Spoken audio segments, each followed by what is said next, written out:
Permission to be Powerful is a reader-supported publication. To receive new posts and support my work, consider becoming a free or paid subscriber. I've been thinking about the struggle of not caring what people think. Why is it so hard? Then it hit me. We're spiritually malnourished. What do I mean? The spiritual world is where it's at. Everything that exists here was created there first. When you're at home in the spiritual realm, you start to shape and influence your reality. Spooky. Intrinsic versus extrinsic motivation. Think about the difference between intrinsic and extrinsic motivation. People who seek validation from the outside world are extrinsically motivated. They build their sense of self on what others think of them. They live in a constant state of, I feel insecure. What are they saying about me? My reputation is ruined. They let people live in their heads rent-free, day in, day out. They believe that what others say about them matters, that it defines them. They've got it backwards. You define you. Thinking that other people define you is proof that you've lost your mind. Checkmate. The Zen approach. Mastering your inner world.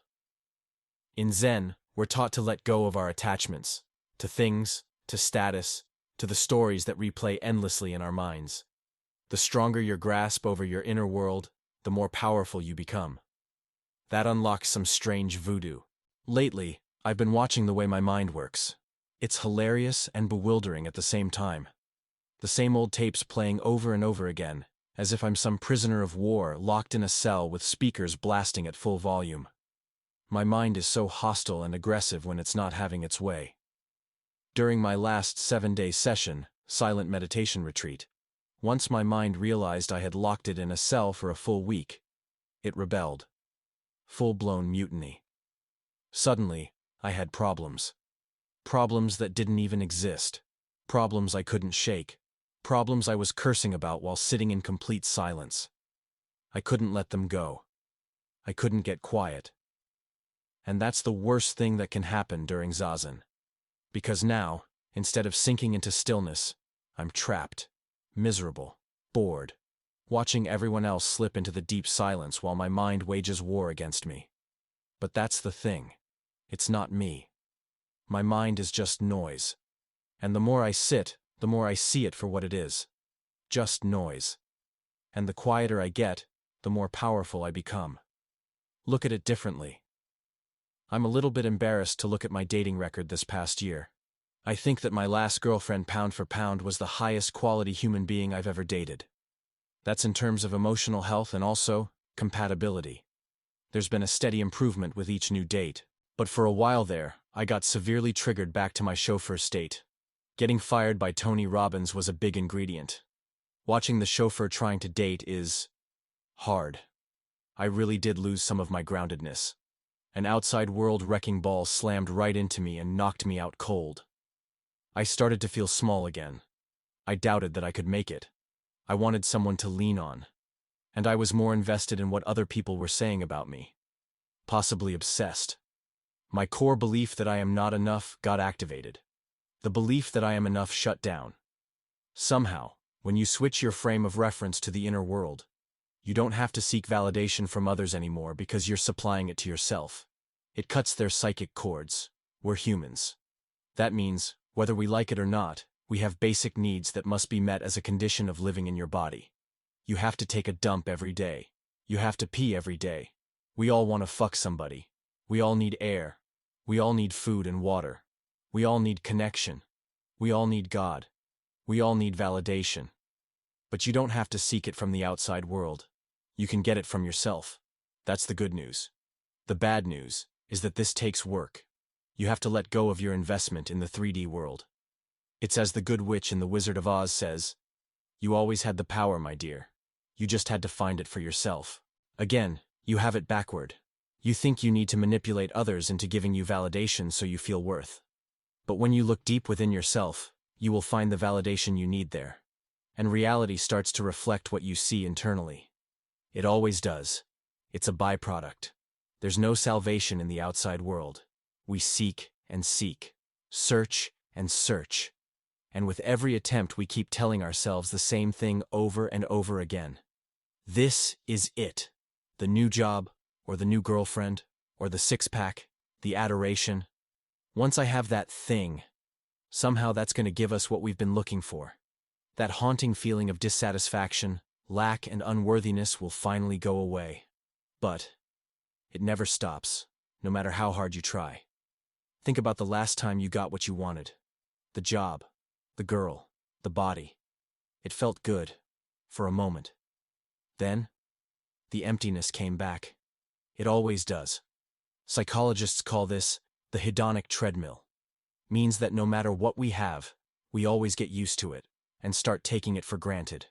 As they put it, the hedonic treadmill is a psychological theory that suggests that humans have a tendency to return to a relatively stable level of happiness or subjective well-being, despite changes in their circumstances or external conditions. According to this theory, as a person makes more money, expectations and desires rise in tandem, which results in no permanent gain in happiness. The hedonic treadmill viewpoint suggests that wealth does not increase the level of happiness. That's why there are so many asshole billionaires, TBH. They have everything, money, power, status, but still, they're haunted.